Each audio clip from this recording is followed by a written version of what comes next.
Ok, empezamos. Segunda revista. La primera fue Autoridad Espiritual. Esta es Sanación del Alma. Vamos a ver algunos temas, los que más se pueda. Primero, ¿quieres ser sano? Antes de que Dios intervenga en la vida de una persona, la desafía a considerar una pregunta clave a favor de su restauración. Y vamos a empezar por Stephen Arterburn. Me encantan las historias bíblicas que tienen un mensaje oculto. Cuando lo descubro, arroja nueva luz sobre mi propia vida.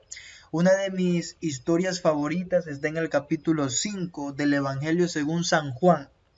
Es la historia de la visita de Jesús a un lugar donde se encontraban centenares de personas enfermas, ciegas, cojas y paralíticas. Estaban en Betesda, un estanque en Jerusalén, cerca de lo que se conocía como la Puerta de las Ovejas. Esas personas estaban acostadas alrededor del estanque en espera de la sanidad.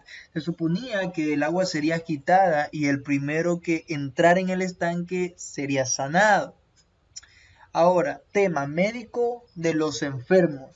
Uno de los detalles que me encantan de esta historia es que Jesús permaneció callado largo tiempo. Lo conocían por sus milagros, sus sanidades y su enseñanza radical. Él podía haber estado en cualquier otra parte, hablando con cualquier persona en el planeta. Gracias a su fama y al hecho de que él era Dios en forma humana, tenía absoluto acceso al Todopoderoso. No obstante, en lugar de acompañar a quienes estaban en la cima, escogió el estanque con los desposeídos, que esperaban un movimiento milagroso en el agua. Puedo apenas imaginarme el espectáculo de aquellos desesperados con heridas superantes y cuerpos atrofiados, los sonidos de quienes se quejaban de dolor y gritaban en agonía. Debe de haberlo convertido en el peor lugar para visitar. El olor a carne podrida y a enfermedad es probable que provocara el vómito de muchas personas, pero Jesús decidió estar allí. Me encanta eso del Señor. 38 años perdidos en busca de algo que nunca sucedió. Vamos a ver este tema de vida postergada. Cristo se acercó a uno de los enfermos que estaba acostado junto al estanque aquel día. Ese no era un hombre que hubiera oído de este lugar sanador y que viajara de una ciudad remota en busca de una sanidad instantánea. Este hombre era residente permanente de la comunidad que rodeaba tan afamado sitio. Había estado allí 38 años y la pregunta es, ¿puede imaginarse la desesperación de una vida no vivida, no invertida, acostado junto a un estanque que nunca proveía sanidad? 38 años perdidos en busca de algo que nunca sucedió mientras trataba lo mismo una y otra vez, sin obtener en absoluto resultado alguno.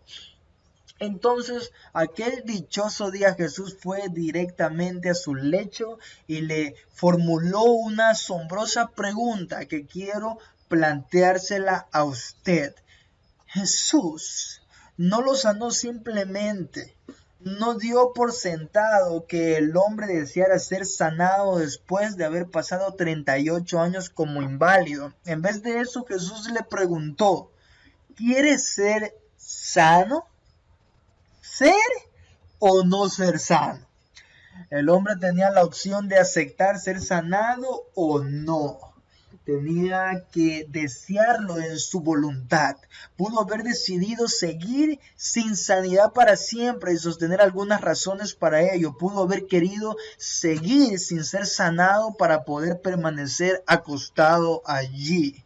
Pues pudiera haber estado acostumbrado a pedir y también sabía que le resultaría más fácil con un grave problema de salud. Pudo haberse sentido cómodo en su papel de marginado social. Pudo haber usado su enfermedad para apartarse del mundo y aún de otras presiones de la vida. Existen muchas razones por las que no hubiera querido la sanidad aunque el Señor estuviera ofreciéndosela. Jesús se tomó el tiempo para preguntarle si quería ser sano en vez de acercársele y sanarlo allí mismo. Y ahí viene otro tema, el peso de la enfermedad. El peso de la enfermedad. Preguntarle a un hombre que ha permanecido enfermo por 38 años si quiere ser sano no es nada extraño.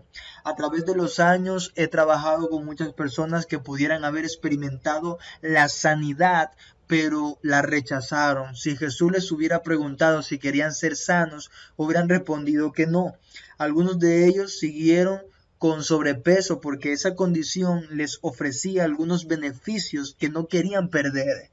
Prefirieron la obesidad a la salud porque les gustaba la invisibilidad. Nadie les prestaba atención por ser gordos, nadie hablaba con ellos ni les mostraba interés y eso les permitía sentirse cómodos y seguros.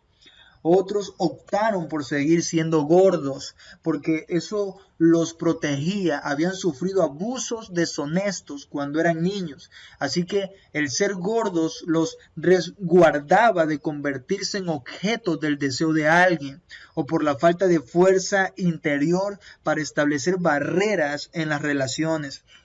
Su peso les ofrecía una frontera portátil que pocos se atreverían a cruzar.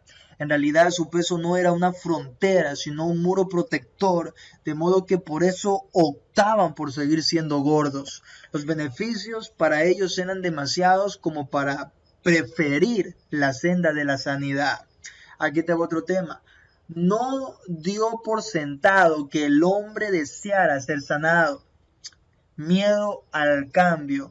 Conozco adictos sexuales que han rechazado la sanidad. Sabían que estaban enfermos, sabían que habían destruido su carácter, su dignidad, sus matrimonios, sus empleos, su relación con Dios. Parte de su vida, no el factor dominante. Ellas decidieron seguir aferradas a la amargura y se negaron a ser sanados. Y así el abusador, sin estar con ellas, siguió influyendo en su vida y las mantuvo estancadas, aunque les haya parecido imposible. Vamos a ver la relación con el vicio continuo siendo un atractivo más fuerte que la esperanza de la intimidad auténtica. Lo repito, la relación con el vicio continuo siendo un atractivo más fuerte que la esperanza de la intimidad auténtica. E incluso su salud. Sabían todo eso, pero decidieron aferrarse a su enfermedad. Se negaron a tomar las decisiones que los viciosos sexuales toman cuando optan por ser sanados y sentirse bien. La intensidad y la relación con el vicio continuo siendo un atractivo más fuerte que la esperanza de la intimidad auténtica y una relación basada en el amor. Así que decidieron seguir enfermos. He hablado con esposas de alcohólicos que se negaron a ser sanadas.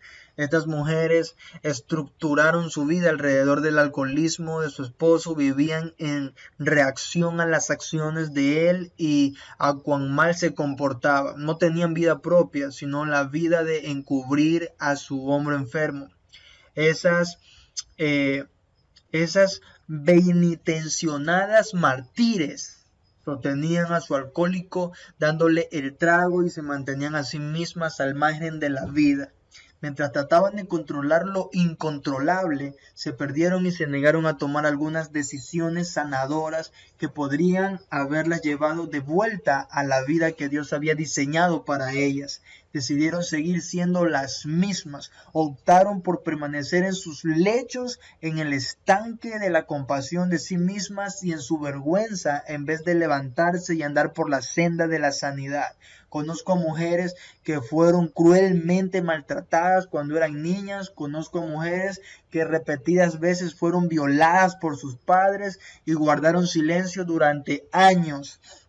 El abuso fue horrible y su enojo y su amargura estaban justificados. No querían separarse de esos sentimientos y nadie las culpaba. Pero años después aún seguían afectadas por el agravio, no estaban dispuestas a dar los pasos hacia la sanidad para que ese abuso se volviera solo. parte de su vida, no el factor dominante. Ellas decidieron seguir aferradas a la amargura y se negaron a ser sanadas, y así el abusador, sin estar con ellas, siguió influyendo en su vida y las mantuvo estancadas. Aunque les haya parecido imposible, bien pudieron haber hallado la sanidad. Usted pudiera ser una de esas personas que ha optado por seguir en su actual condición en vez de ser sanada, pero ahora está leyendo este artículo que pudiera llevarla o llevarlo por una senda distinta. Hoy es un día diferente para usted. ¿Cuál es? Tomar el paso. Tema: tomar el paso. Usted es una persona interesada en arriesgarse a llevar una vida diferente. Quiere saber qué y cómo hacerlo, o al menos siente la curiosidad por saber si alguien pudiera brindarle alguna esperanza. Me alegro de que haya escogido comenzar a dar los pasos hacia la sanidad. Estoy seguro de que si eso es lo que usted desea, va a experimentar algún nivel de sanidad como fruto de su decisión de buscar un cambio. Su sanidad pudiera ser física o emocional, o quizás hasta espiritual. No sé lo que Dios guarda para usted, pero sí estoy convencido de que el Señor desea ardientemente intervenir en su vida. Cuando Jesús se encontró con el hombre en el estanque de Betesda, le preguntó si quería ser sano. Afortunadamente el hombre sí deseaba la sanidad, y cuando Jesús le ordenó que tomara su lecho y anduviera, lo hizo. Fue sanado después de 38 años. ¿Cuánto tiempo lleva usted enfermo? No sé cuánto tiempo ha luchado usted, pero sé lo siguiente: es tiempo de que recoja su lecho y ande, o recoja su lecho y llore, o recoja su lecho y vaya a una reunión, o recoja su lecho y tome su medicina, o recoja su lecho y ayude a otra persona, o recoja su lecho y pronuncie una sencilla oración de entrega para tomar la senda hacia la sanidad. Es tiempo de que recoja su vida y experimente todo lo que Dios ha guardado para usted. Ahora, vamos a comenzar con el discípulo a medias. Otro tema: discípulo a medias. El mensaje del profeta Oseas identifica los resultados de vivir un compromiso vacilante con Dios. Tema: el peligro de la consagración parcial. Peligro de la consagración parcial. Oseas 6:4 dice: ¿qué haré a ti, Efraín? La piedad vuestra es como nube de la mañana y como el rocío de la madrugada que se desvanece. Nuestra era se caracteriza por la superficialidad inducida en una medida no pequeña por las fugaces imágenes de la televisión, y esta frivolidad se ha desbordado en nuestra actitud y nuestras reacciones al mensaje de Dios.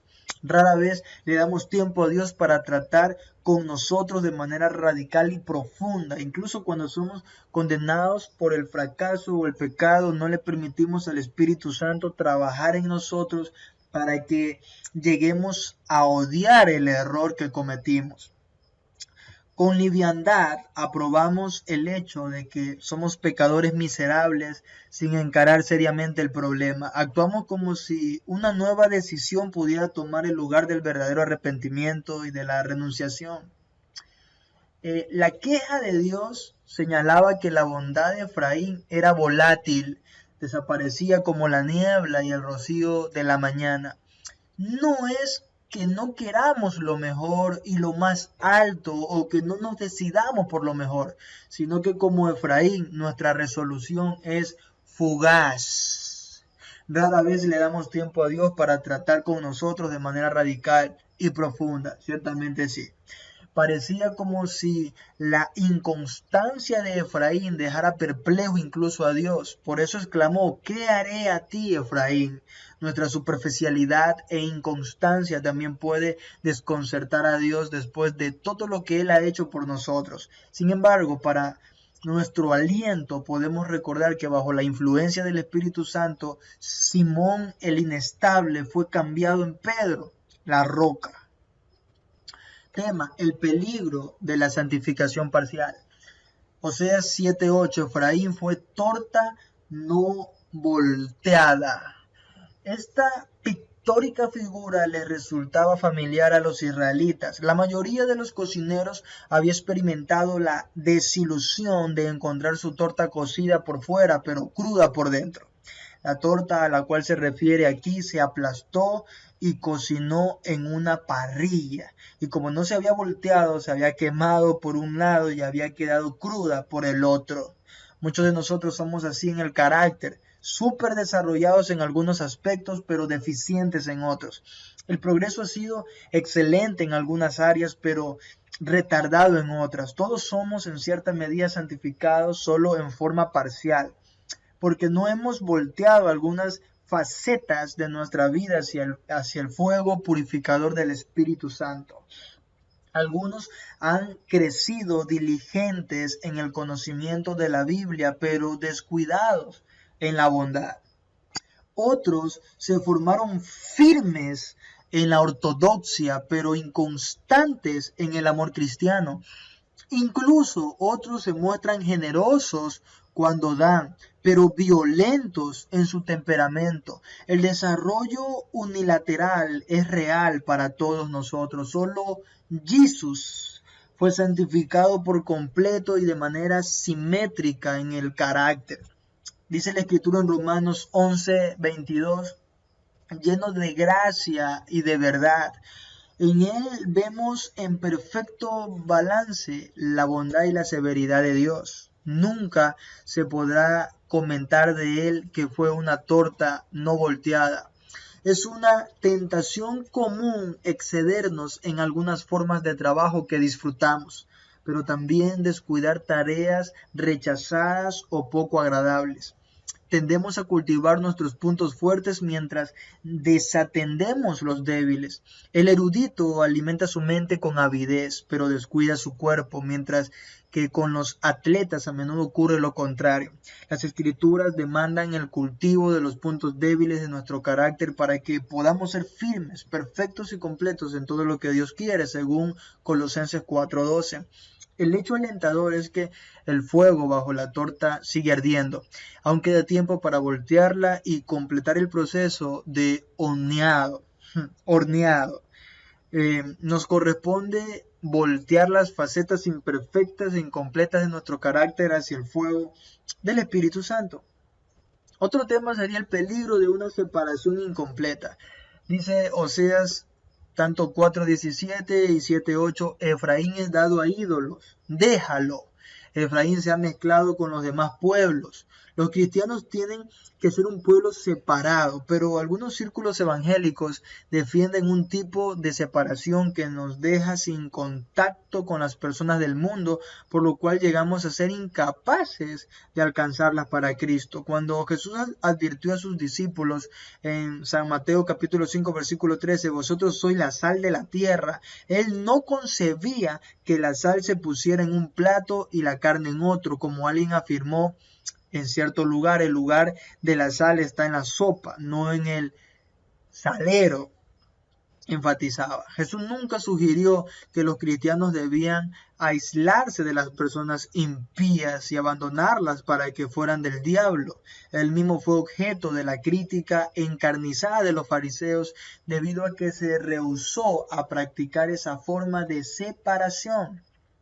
Este hombre acoge a los pecadores y come con ellos, los censuraban con desprecio, dice aquí. Existe una forma de separación que no solo es correcta, sino obligatoria. Efraín debía separarse de los ídolos y no contraer alianza alguna con las naciones impías que los adoraban. La declaración relacionada con Efraín y sus ídolos es a menudo mal interpretada, como si Dios estuviera declarando: bueno, si Efraín va a tener sus ídolos, déjenlo, que los tenga. Yo voy a terminar con él. Pero no es eso lo que en realidad Dios está expresando. Su lamento fue el siguiente: ¿cómo podré abandonarte, oh Efraín? O sea, 11:8. Dios no estaba dejando a Efraín, sino que le advertía al reino de Judá que no siguiera su mal ejemplo. Si él va tras sus ídolos, no lo sigan, déjenlo solo. Fue la recomendación divina para Judá. Existen muchas alianzas mundanas que deben romperse, pero tienen que separarse por medio de un material aislante más que el solo aislamiento, o mejor aún, como se separa la novia del novio. Jesús era santo, inocente, sin mancha, apartado de los pecados, según Hechos 7:26, pero su separación fue moral y espiritual, no física. En esto nos dejó un ejemplo para seguir. Fue moral y espiritual, no fue física. Siguiente tema. Ya tenemos 20 minutos, trabajemos 10 minutos más. Dice Oseas 7:9. Devoraron extraños su fuerza y él no lo supo, y aún canas le han cubierto y él no lo supo.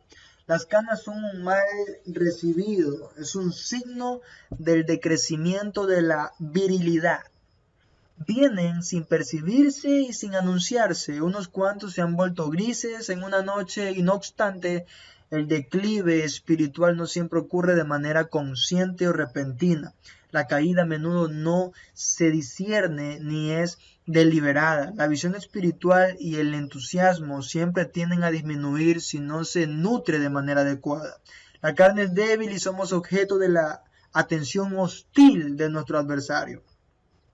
El deterioro inconsciente de Efraín comenzó con la alianza impura que estableció con la idólatra siria, la cual lo llevó a tal adoración pecaminosa. La idolatría y la inmoralidad a menudo corren juntas. Idolatría e inmoralidad a menudo corren juntas, con el consecuente debilitamiento de toda la estructura de la nación. Se le aconsejó a Efraín que declarara lo siguiente, Oseas 14:3, no nos librará el asirio, no montaremos en caballos, ni nunca más diremos a la obra de nuestras manos, dioses nuestros. La advertencia se aplica de igual forma a nosotros, así que debemos esforzarnos por describir las canas como los signos prematuros de senilidad espiritual. Senilidad espiritual. Cuando ellos se presenten en nuestra vida es posible mantener la apariencia externa de santidad, aunque la atrofia espiritual esté muy avanzada. Ignorar nuestro verdadero estado puede ser el resultado de haber descuidado el hábito de confrontar nuestra vida de forma inquisitiva. Con el espejo de la palabra de Dios, este nos revela si queremos ver las canas, la alarmante diferencia entre lo real y lo ideal. El declive espiritual a menudo comienza cuando estamos demasiado ocupados, incluso en el trabajo cristiano, para medirnos de manera periódica según la norma divina y para tomar la acción correctiva. La tragedia de la condición de Efraín se revela en esta oración. Escuche con cuidado. Él no lo supo. Deterioro inconsciente. La única vía satisfactoria y permanente de vencer las canas no es teñirlas, como a veces acostumbramos, sino arrancarlas de raíz. Pablo aconsejó a los creyentes de Corinto a practicar esto. Dice 2 de Corintios 7:1, limpiémonos de toda contaminación de carne y de espíritu. Esto implica un acto decisivo de nuestra voluntad. Dios no hará por nosotros algún tipo de limpieza o depilado. Nuestra parte consiste en proponernos actuar contra nuestro pecado en todo lo que nos sea posible. Luego el Señor responderá, dice Ezequiel 36:25, seréis limpiados de todas vuestras inmundicias y de todos vuestros ídolos os limpiaré. Siguiente tema, y con este tema termino, ya que tenemos 24 minutos. Yo sanaré tu rebelión, tiene el tema. Llevad con vosotros palabras de súplica y volved a Jehová y decidle, quita toda iniquidad y acepta el bien, yo sanaré su rebelión, los amaré de pura gracia, porque mi ira se apartó de ellos. Oseas 14, de 2 al 4. Algunos de los capítulos más cortos de la Biblia son los de mayor peso. los más conocidos, los más apreciados por todos, con la excepción de la gran parábola de Cristo en San Lucas capítulo 15 y Oseas capítulo 14, puede ser el capítulo que más admirablemente formula y considera el caso de uno que se ha distanciado de Dios y desea la restauración del favor de Él. Derek Kidner tituló con acierto su exposición sobre el libro de Oseas, Love to the Lovers, amor para el que no tiene, porque este es el conmovedor tema del libro. Es demasiado fácil perder el contacto vital con Dios en el sordido mundo al cual somos llamados a vivir y servir. La pérdida del ajuste espiritual a menudo no es planeada ni deliberada, no obstante es trágica si no se reconoce ni se enfrenta. El escritor de Hebreos tuvo tal posibilidad presente cuando escribió: y el Dios de paz os haga actos en toda obra buena para que hagáis su voluntad. Hebreos 13 del 20 al 21. La expresión que él usa para os haga actos puede ser usada para la reparación de los huesos rotos que están descoyuntados. Su significado fundamental es reparar lo que está roto. Así que podemos leer esto como los ajustes correctamente. Un brazo dislocado pudiera servir de ilustración. Su necesidad urgente es que se ajuste de nuevo con el resto del cuerpo. Solo entonces la fuerza vital del cuerpo capacitará al brazo para su verdadera función. De igual modo, solo los cristianos que están en correcto ajuste espiritual pueden cumplir su función en el cuerpo de Cristo. El mensaje de Oseas, la más tierna de todas las profecías, procura motivar a Israel a buscar la reconciliación con Dios. Brota de las profundidades de la propia tragedia doméstica del profeta. De ahí sus rasgos conmovedores. Los pasajes en los cuales estamos interesados se refiere en primer lugar a Efraín, la tribu dominante, y el nombre señala aquí al reino del norte. El libro es un diagnóstico de la causa de su decadencia espiritual y revela el camino de regreso. Su mensaje también es válido para la iglesia actual. Y aquí es donde que vemos el tema, el camino de regreso. El camino de regreso. Debemos agradecerle a Dios que Él no solo da el diagnóstico de un padecimiento, sino que también con gentileza prescribe y provee la cura. Vuelve, oh Israel, a Jehová tu Dios. Llevad con vosotros palabras de súplica y decirle: quita toda iniquidad y acepta el bien, y te ofreceremos la ofrenda de nuestros labios. Oseas 14, 1 al 2. Ok, Dios demanda en primer lugar el arrepentimiento, no una confesión vaga y general, sino el derramamiento específico y personal de un corazón contrito. ¿Qué significa contrito? Entristecido. Cometimos nuestros pecados de forma individual y debemos nombrarlos delante de Él y buscar el perdón. El arrepentimiento es dejar el pecado que antes amábamos, mostrar que nos duele en verdad y que en Él nunca más nos deleitaremos.